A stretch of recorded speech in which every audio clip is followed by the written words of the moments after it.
Hello and welcome to Flippin Through, the internet's #1 Mad Magazine news, review, and interview channel. And today we're going to be flipping through Mad Magazine number 298, released October 1990. Our price, $1.75, which is indeed cheap. But before I do that,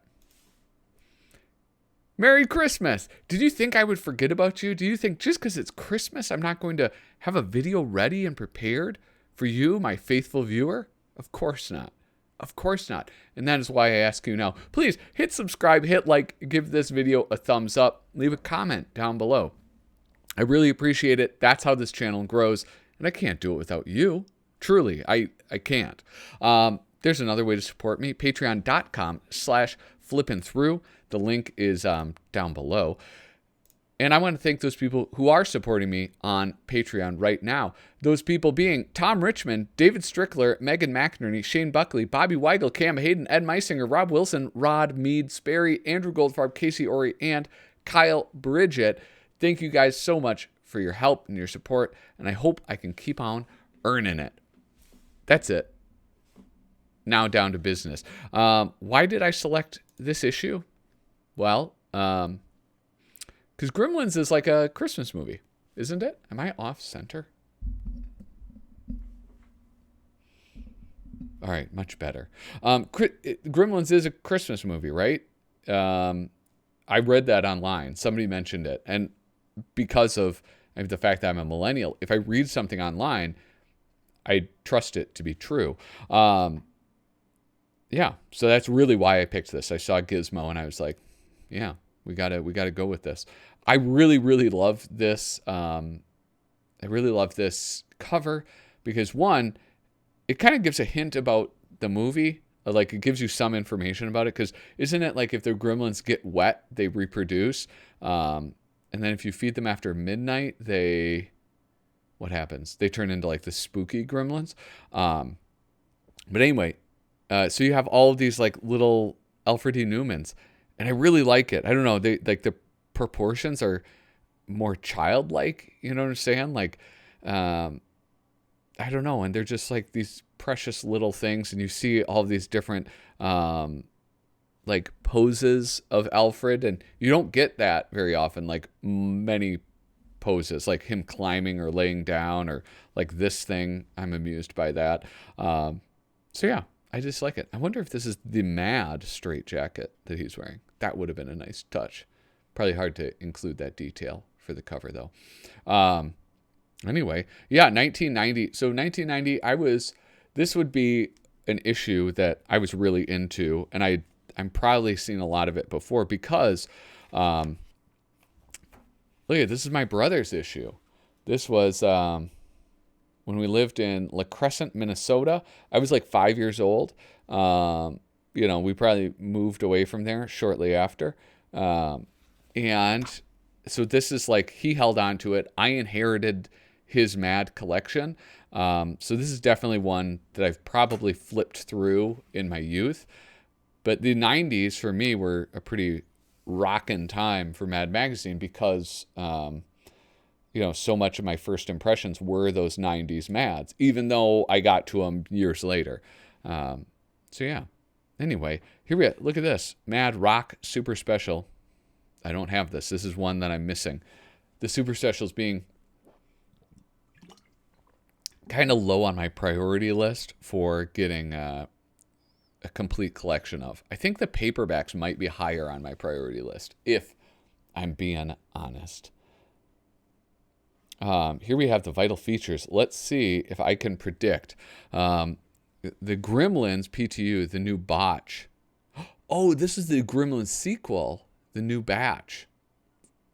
Okay. Patooey. Gremlins Part 2, Patooey. Anyway, Mort Drucker. Here we have Jack Davis, the obnoxious sports fans supply catalog. Here we have, I'm going to guess Angela Torres, but I don't know, maybe it's like a double feature of Mort Drucker. It's really hard to tell with this. We'll go with Angela Torres. This, Sam Viviano. Know what I was thinking is another thing that Sam seems to do, regardless of the person, is these eyes. He always has like these very big eyes that he draws with his caricatures. Obviously, Sergio Aragones, early warning signs of stupidity. I guess probably not a MAD look at. And then, what is this? Villains awaiting Batman's return? Is that Rick Tolka? It kind of looks like that. You know how Rick does that, like, stippling, I guess you would call it? We'll see. I hope I did a good job. I feel confident. Lately, I have not been confident in my predictions. Here are those great big, the large size books. I should go over some of those because I have several of these. They're like the paperback books, but big, not like the pocket books. I think I have Zap's The Human Race, and I think I have Al Jaffe's Snappy Answers to Stupid Questions, and maybe even who is that guy that I always make fun of? Dave Berg. I might have a Dave Berg one as well. Zoop. Let's zoom in on this. Let's see. Okay. Hopefully some trash talk. From the other people who hate the new kids on the block and we thank you for putting them in the right place, being picked on by your magazine. The true false personality quiz was probably the best thing oh, great. I am disgusted by the way you put down the new kids on the block. You have truly proved to me how totally immature and empty-headed you can be. You feel you have to put down those who are better than you. To make this up to me and all New Kids on the Block's fans, I ask that you put down Debbie Gibson, Janet Jackson, Paula Abdul, and Alyssa Milano. Crystal Basacco of Ontario, Canada. Make fun of Alyssa M., the greatest actress of this century? Now you've gone too far. You're just jealous. I love it. There we go. I got the hate that I like, even though I think Crystal there was in on the joke. Here we go. Gremlins, Ptui, the new botch. Artist Mort Drucker, 1 for 1. Yes. Oh, look at this. You get all of it. Look, you got Donald Trump. I'm the nation. Should I try it? I've never done a Donald Trump impression. I'm the nation. I'm so sorry. I'm the nation's biggest real estate tycoon and the biggest wheeler dealer. I always get what I want. And what I don't want, I dump. And if you don't believe him, just ask Ivana. That being one of his first wives. Or his first wife. That's like Ivanka's mother, Ivanka. I wonder if they're... Anyway, I'm not going to talk anymore about this. I'm actually... This is probably, now that I think about it, like the worst one that I could select because I've never seen the second movie. I thought this was for the first one, so I feel a little bit like a schmuck. But I do like these. I love his illustrations so much. This fascinates me. It's like right here. And I mean, artists understand this, obviously. But you see, to like make the cage thing, it's a mixture of like the lines, but then also like whiteout or like kind of deleting it here and there where it crosses over. So you still, because like, you would have that contrast, right? If you see a fence over somebody, you still see it, even if they have like dark hair here, like this. You have dark hair, but like if a piece of silver goes across it, it turns light, but over something light, it might be dark.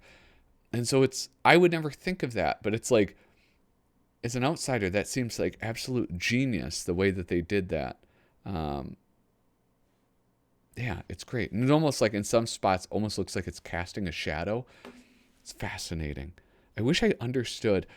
I feel like when I look at art or like when I picture things in my mind, I know what I would like to create, but what I can't do is make my hand create it, right? And it's fascinating to look at art like this and see those tricks and like realize, oh, that's how they did it. That's how they make something appear. Like I never understood the use of whiteout on art.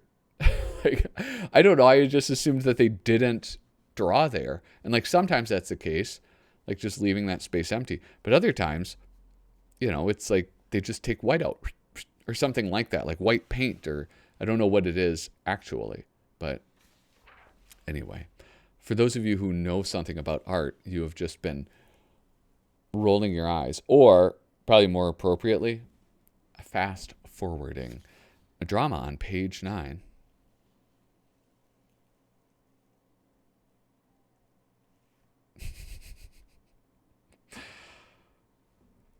John Caldwell. I love him so much. This is so great.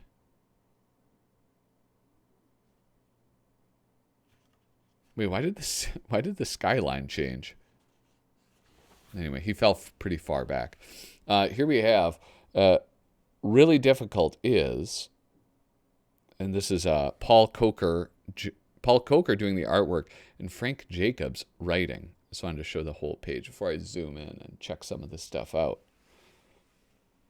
This isn't a very Christmassy episode. I did all my Christmas issues before. Believing anything.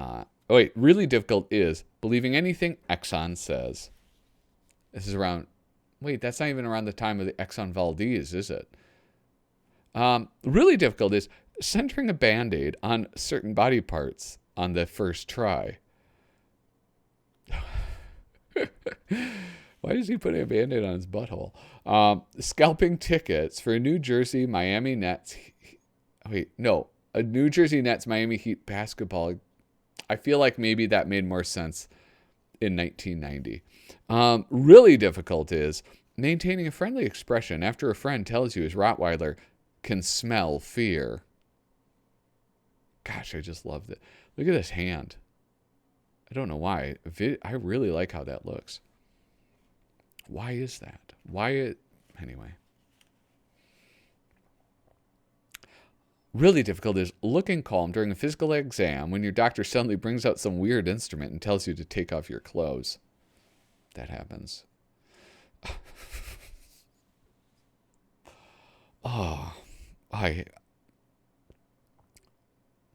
Really difficult is retrieving a contact lens that's traveled up to the back of your eye or watching somebody else do it. My wife just recently started wearing contacts, and this happened. And then she was like trying to get it out while I was driving, and I looked and I kind of saw it, and I almost retched. It was awful. Ooh, hey there. Really difficult is acting casual at a topless beach. Oh, Frank Jacobs. Oh, look at this skull. I like this. Getting through the Department of Motor Vehicles by telephone. Woo! Oh, guys. So you know how he's bragging about like having a remote Zoom thing? Not going to happen. I bought one. Right here. It's like nice, but it doesn't work. Doesn't work at all. And the problem was me. I bought something that the camera I have just doesn't have that capability. So kind of bummed about that. Let's look at this amazing, like, I don't know, you wouldn't call it a splash page, I guess. I don't know what you would call it. Something strange is occurring at televised sports events. No doubt you've noticed how stadium crowds in all parts of the country appear to dress in much the same unfashionable style, equip themselves with many of the same goofy gadgets, and hog the attention of TV cameras with many of the same odd props. We'd always thought that this was just an unfortunate coincidence. But recently, we learned the truth. These morons all buy their junk from the same mail-order catalog. Permit us to bother you with selected highlights from the obnoxious sports fans supply catalog. Now, look at these. He's dressed as a mummy. Oh, look at, hi, mummy. I like that guy. I relate to him.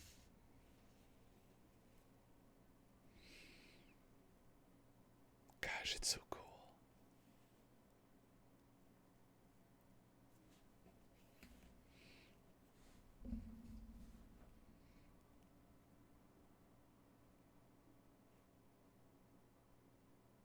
I want to get like a high resolution scan of this and then I'm going to start another YouTube channel. How long was I silent for? I don't even know how long I was silent for. What I want to do is I'm going to start a YouTube channel. It's all about sports.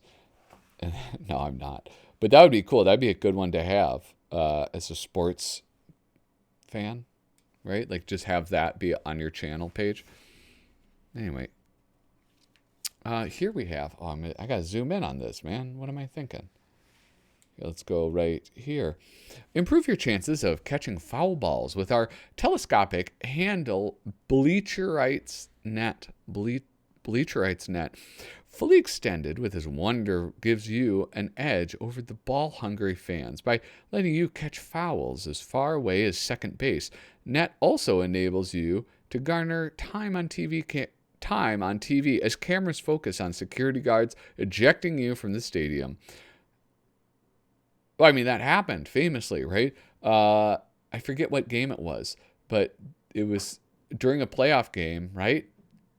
And a fan like reached in, whoop, threw out the glove, and it nestled. The fan's glove like went into the player's glove and caught the ball, and it was a big deal. So it was counted as like a home run versus what it would have been, which is an out. Shout clever insults at visiting players with the aid of our handy cassette tape player. Let the recorded voice of an obnoxious professional heckler guide you to the proper level of nasal braying as you bellow, "Hey, lefty, you swing like my grandmother," and 50 other side-splitting witticisms. Bare-chested look, thermal underwear. Gives the male fan that macho appearance of one who laughs at the cold by attending football games shirtless. Actually, you remain warm and comfy in this flesh-colored garment. It comes complete with artificial chest hair. Be admired by girls while keeping warm on the most frigid sub-zero days. That doesn't impress girls, right? Here, let's zoom in on this marginal. Come on. You can do it. You can do it. No, you can't. Can you do that? Almost. This is it. Here we go. Oh, I love that. I love being able to zoom in with this camera. Your local games can achieve a big city look with one of our bona fide psychos parading at courtside in outlandish clothing. We have hundreds of loonies available on short-term lease while they wait for their sanity hearings to come up. Rent one now to live in your home and accompany you to the gym on televised game nights.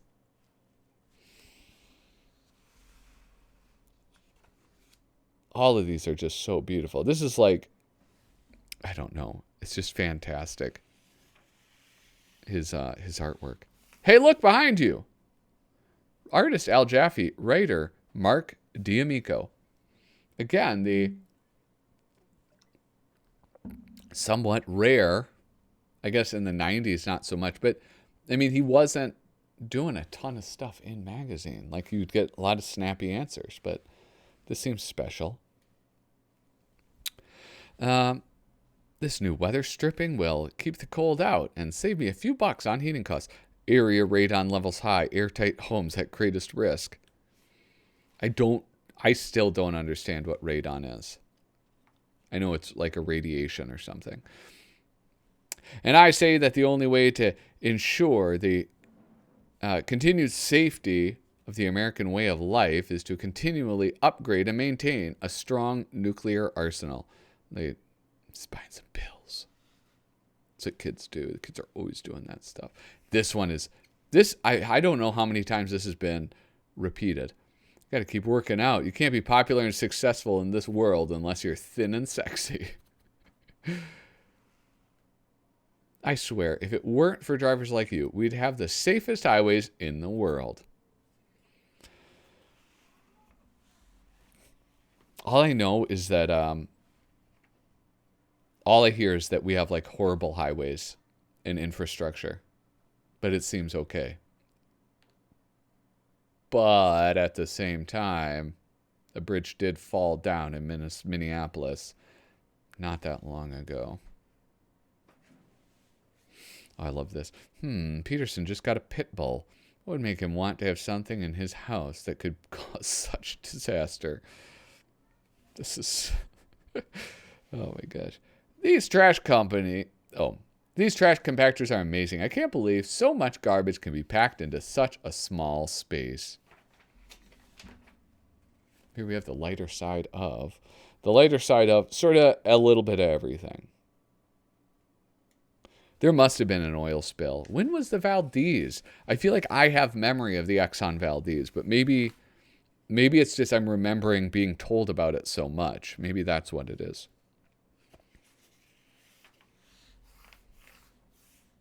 Here we have RoboCrap Part 2. How often is it that you could have not only 2 movies in a Mad magazine, but 2 movies, both of which are sequels? Do you remember? I mean, it's like, I think it's kind of nice is that it used to be like sequels were always guaranteed to be bad, but that doesn't seem to be the case anymore. They seem to have to fix that, to figure out like how to make better sequels. RoboCrap Part 2. Artist Angelo Torres. Hold on, where am I? Boom, boom, boom. 3 for 3. And I'm going to have the Ninja Turtles. I'm going to have that one be correct too. I really like Angelo Torres. I like this a lot. God, this city looks terrible. I don't understand how it got so bad, especially since we had an experienced urban planner. Where did he work before we got him? Gotham City. Look, it's like I mean, this doesn't look like the Keaton Batman, but this definitely looks like the Jack Nicholson. Which one's the golfer? I always get him screwed up. That looks like that Joker.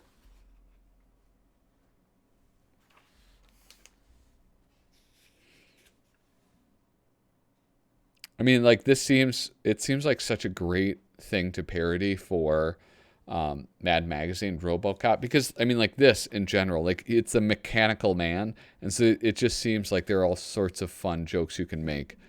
Wizard of Oz, Edsel, Volkswagen. I don't know. It just seems right. Here's Duck Edwing, really axed up. One of like the rare 2-pagers for this.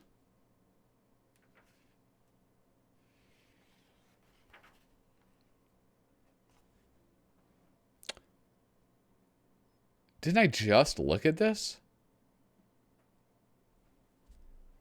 Oh, this was just repeated. This was reprinted in the latest issue, right? I think. Where did I see this? I swear I thought it must have been in the newest one, right? DuPont, Schick. And this is John Pound. John Pound being one of the artists for Garbage Pail Kids. Or, that's right, because that's where I came up with my trading card idea, which is just called Fucked Up Kids. Yeah. Kawasaki. Spam. Tonka. It's great. I love this one. Yeah, if you guys want to see, Kyle Bridget and I went through the brand new or the latest Mad Magazine issue. It's a lot of fun. I have so much fun just BSing with Kyle Bridget. He's I don't know, he's just a fun dude to talk to.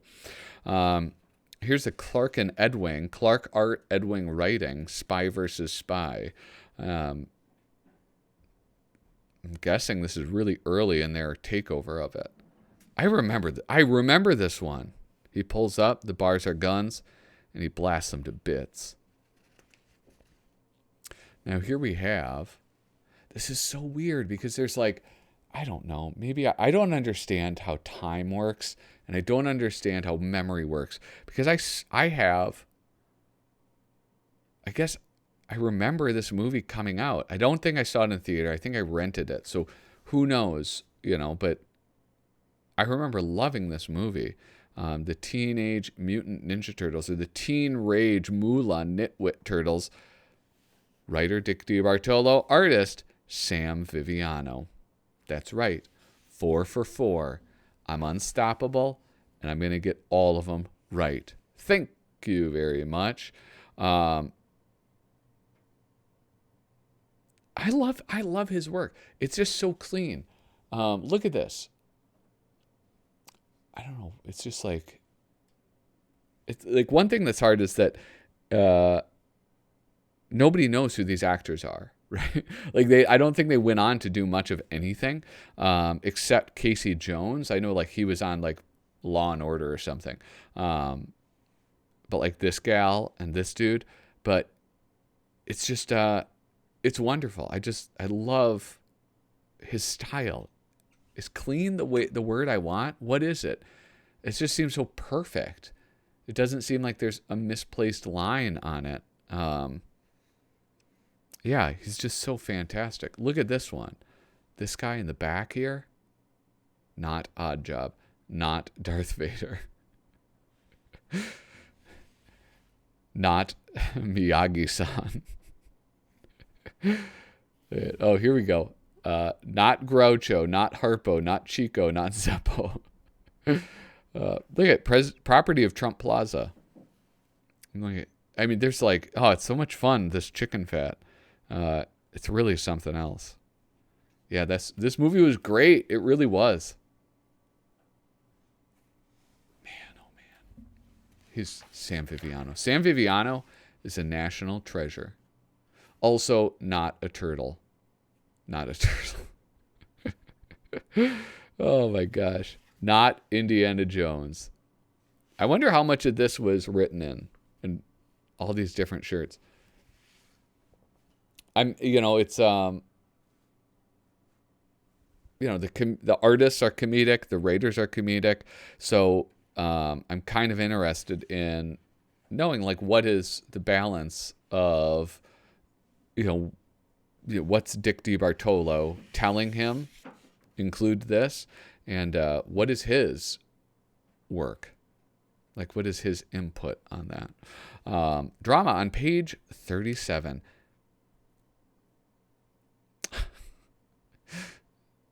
God, this is so stupid. This is so dumb. I love this, though. Waiter, sir. Waiter, this is impossible. My meal is ruined. I demand you do something about this.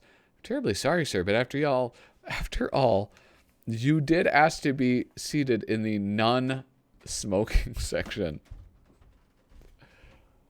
That was something weird. Like, I cannot ever imagine going back to that where you could smoke in restaurants.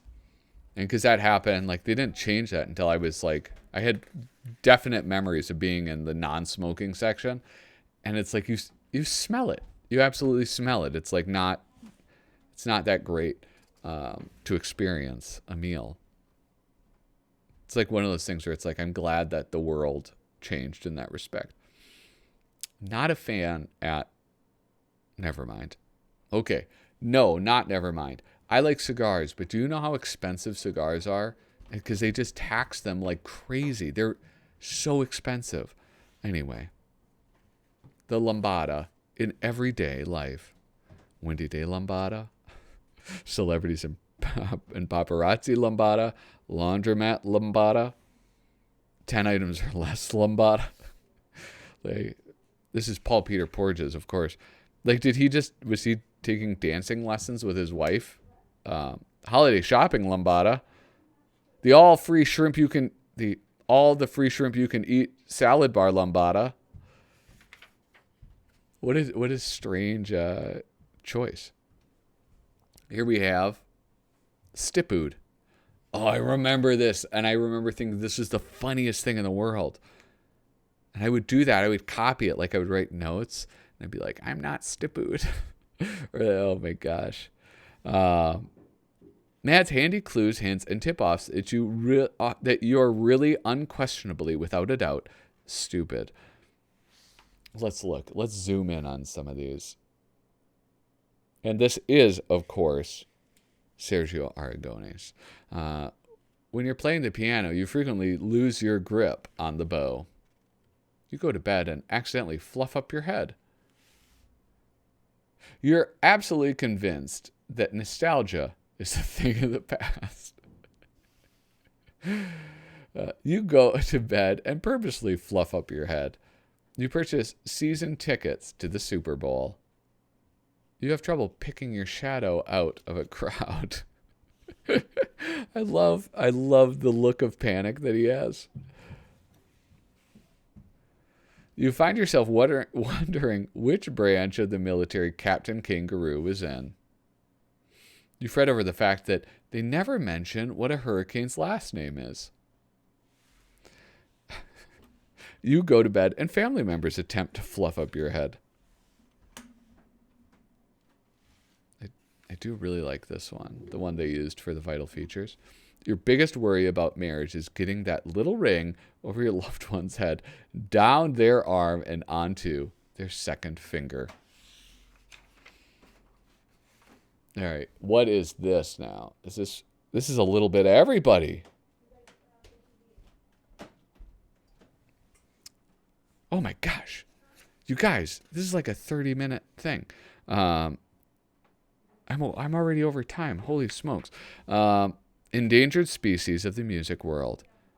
I love it when they do stuff like this, where they give everybody a little bit of time or a little bit of space on the page. I think that's kind of fun. It's like a mashup or something. But I got to keep moving. Look at this, like a Dave Berg that is not in, what do you call it? I forget. The lighter side of.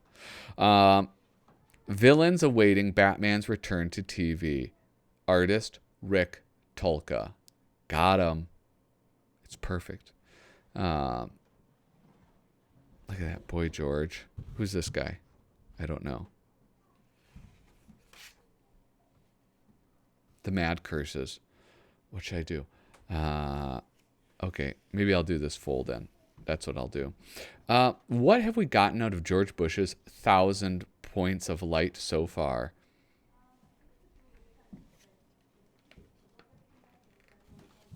Shoot.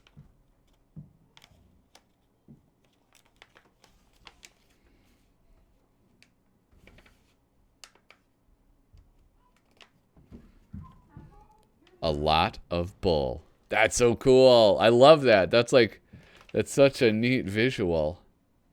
Like when you kind of put it together. And no, it's actually kind of good. On my monitor, it's like a lot more visible than when I just look at it. Anyway. Hey, guys. Oh, wait. Oh, I do like this, though. I want to talk about this, even though I'm going a little longer. The Absolute Truth. Absolute Vodka. I mean, they ran these ads forever. They probably still do, I guess. But this is this is really cool. Because, I mean, I think alcohol is a really horrible thing, and it ruins a lot of people's lives. But it's like just this whole thing. I don't know who wrote this. Oh, look, I can look at Mad Cover Site. Who did the back cover? Written by Al Jaffe. Can lead to absolute liver damage, absolute hangovers, absolute stomach ulcers, absolute slurred speech, absolute child abuse, absolute suicide, absolute huge bar tabs, absolute cigarette burns on fingers, absolute pink elephant visions, absolute tearful stories, absolute conversational gibberish, absolute polluted look. It's crazy. I mean, I really enjoyed this one. And I mean, it's sort of like when the cigarette ones really hit, you know what I'm saying?